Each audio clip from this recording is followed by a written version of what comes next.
किसी गांव में एक साधक रहता था जिसका नाम था सूरज। सूरज एक साधारण व्यक्ति था जो अपने जीवन में सत्य की खोज में लगा हुआ था। वह सुना करता था कि सत्य एक ऐसी चीज है जो जीवन को अर्थ देता है, जो मनुष्य को मुक्त करता है और जो उसे ईश्वर के करीब ले जाता है। लेकिन सत्य क्या है? यह सवाल उसे दिन रात सताता था। उसने कई गुरुओं के चरणों में समय बिताया, कई शास्त्र पढ़े और कई तीर्थस्थलों की यात्रा की, लेकिन सत्य की एक झलक भी उसे नहीं मिली। वह थक चुका था और उसका मन निराशा से भर गया था। एक दिन सूरज की मुलाकात एक विचित्र साधु से हुई। वह साधु एक पुराने बरगद के पेड़ के नीचे बैठा था। उसका चेहरा शांत था, आंखें गहरी थीं और होठों पर एक रहस्यमयी मुस्कान थी। सूरज ने उस साधु को प्रणाम किया और अपनी व्यथा सुनाई। उसने कहा, मैंने सत्य की खोज में अपना पूरा जीवन लगा दिया। मैंने मंदिरों में पूजा की, जंगलों में तप किया और गुरुओं के उपदेश सुने, लेकिन सत्य मुझे नहीं मिला। क्या सत्य वास्तव में होता है? और अगर है तो वह है क्या? साधु ने मुस्कुराते हुए कहा, सूरज, सत्य की खोज एक प्यास की तरह है।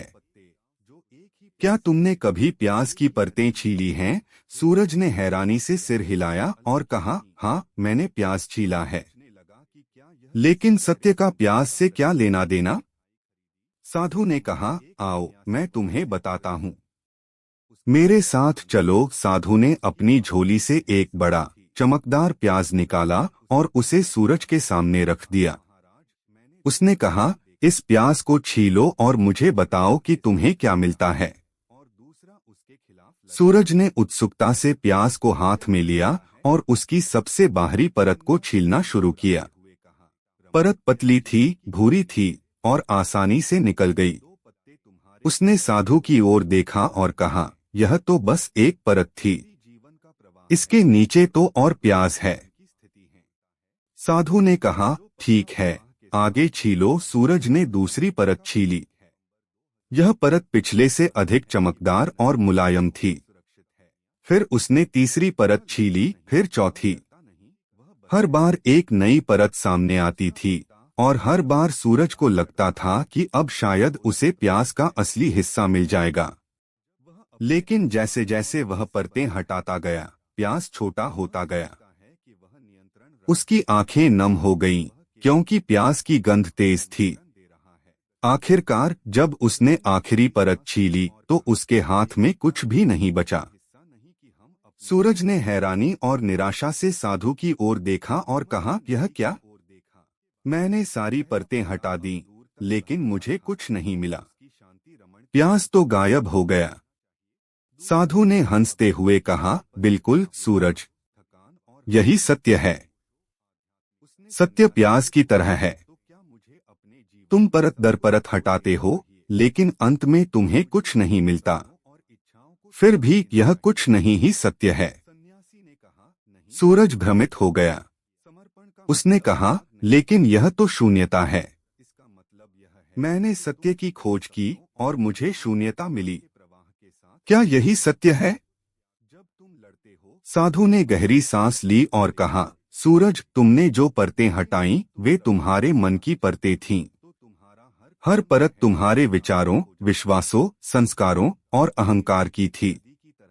जब तुमने इन सबको हटा दिया तो जो बचा वह शून्यता थी। लेकिन यह शून्यता कोई खालीपन नहीं है। यह वह स्थान है जहां सत्य खिलता है। यह वह शांति है जो तुम्हें तुम्हारे असली स्वरूप से मिलाती है। सूरज अभी भी पूरी तरह समझ नहीं पाया था। साधु ने आगे समझाया, देखो, तुम जब तक परतों को पकड़े रहते हो, अपने विचारों, अपनी पहचान, अपने अहंकार को, तब तक तुम सत्य को नहीं देख सकते। सत्य कोई चीज नहीं है जिसे तुम पकड़ सकते हो। सत्य वह है जो इन सब परतों के हटने के बाद प्रकट होता है।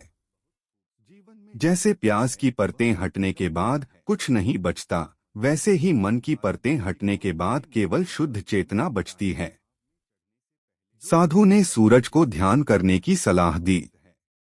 उसने कहा, हर दिन अपने मन को देखो, अपने विचारों को देखो, जैसे वे प्यास की परतें हों। उन्हें पकड़ो मत, उन्हें छीलते जाओ। धीरे धीरे तुम पाओगे कि तुम वही हो जो सत्य है। सूरज ने साधु की बातों को गहराई से सुना और उसी दिन से ध्यान में डूब गया। वह अपने विचारों को देखने लगा, उन्हें छीलने लगा। शुरू में यह मुश्किल था। उसके मन में डर था कि अगर वह सारी परतें हटा देगा तो वह क्या बचेगा। लेकिन धीरे धीरे जैसे जैसे वह अपने विचारों, इच्छाओं और अहंकार को छोड़ता गया, उसे एक अजीब सी शांति का अनुभव होने लगा। यह शांति ऐसी थी जो उसने पहले कभी नहीं महसूस की थी। यह वह शून्यता थी जिसके बारे में साधु ने कहा था।